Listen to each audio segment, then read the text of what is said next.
We've just departed Bonavista, and this is Cape Bonavista, the beautiful historic lighthouse here. Interesting, the woman in the museum in town there, her father had been the lighthouse. So we're leaving Bonavista Bay and entering, as we go around at this point, into Trinity Bay. We're maybe 20-mile run, short day. We're late getting started down to Catalina, or 40 miles down to the harbor of Trinity. Then we're going to cross the bay, probably to Old Pearly-Can, and from there, the next stop around will be St. John's.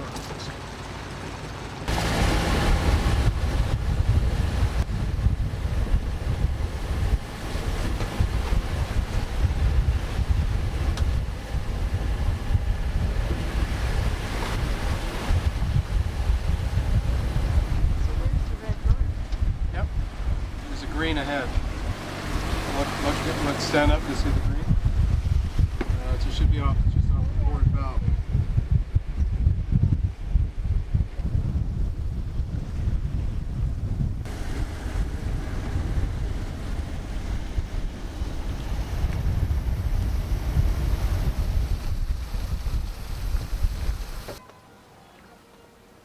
I find these kinds of harbors interesting. I do too. They're not as scenic. They've got such roots to them with these big fish plants and all these neat structures and stuff.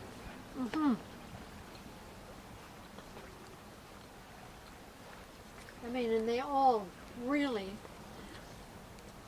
as a visitor, deserve, you know, a walk around. I mean, there's the Fisherman's Union building here. That's a museum. Yeah.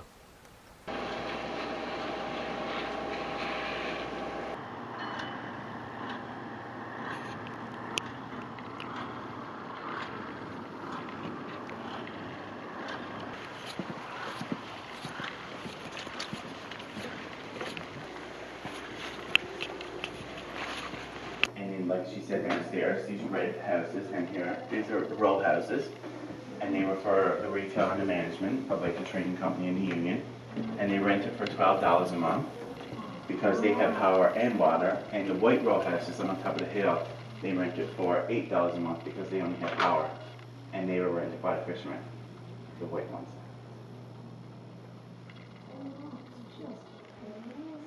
And the bungalow is also another separate tour. Yeah, it looks like it's all been restored. Yeah, and the bungalow was really nice too. Up there was like all the gifts that was given to Coaker. Plant machine. It's beautiful. So that one is used for like Christmas editions of the outfit, and only one color could be ran through at a time, so either green or red. Because in 1960, that was the union here, Christmas union.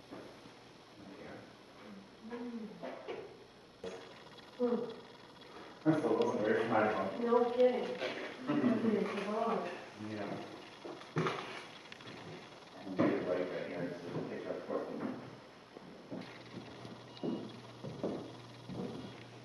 The fossil down here in the display case.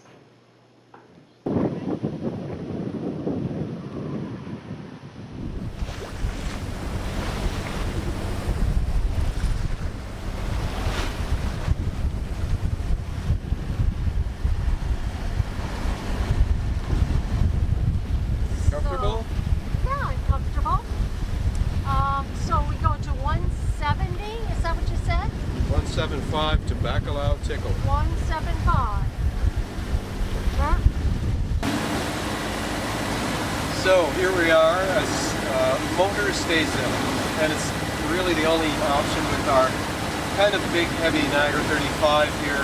It's a smallish rig, but there's big square waves, and the boat's very overloaded. At present, tanks are full. We've got a lot of gear on board, so we find with this confused sea, there are banks out here, the water is shallow and deep. There's 2 to 3 meter waves.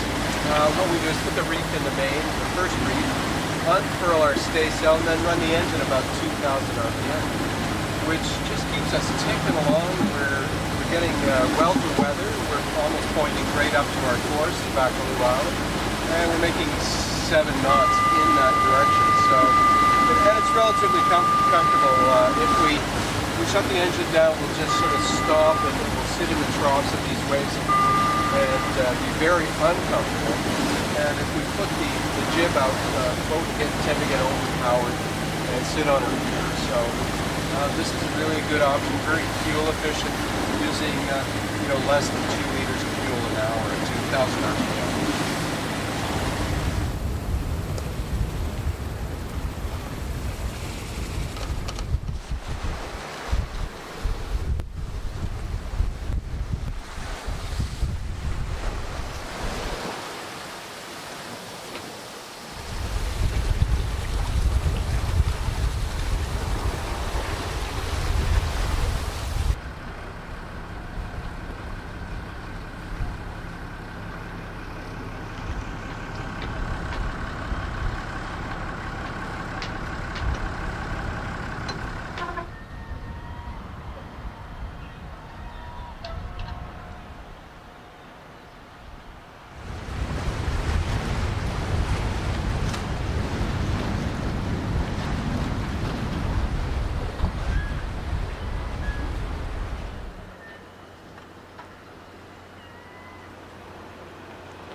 So after our bumpy journey over to Bay De Verde yesterday from Port Union, actually we had some really nice sailing in the afternoon, but we decided to just spend a day here at Bay De Verde. There's a lazy rock trail that goes up into these incredible red conglomerate grand stone cliffs here.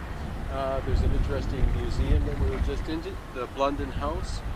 And we'll probably take off for St. John's. We'll round Cape St. Francis tomorrow, and we'll plan to spend a few days in downtown St. John's. But today, we're in Bay De Verde, Newfoundland.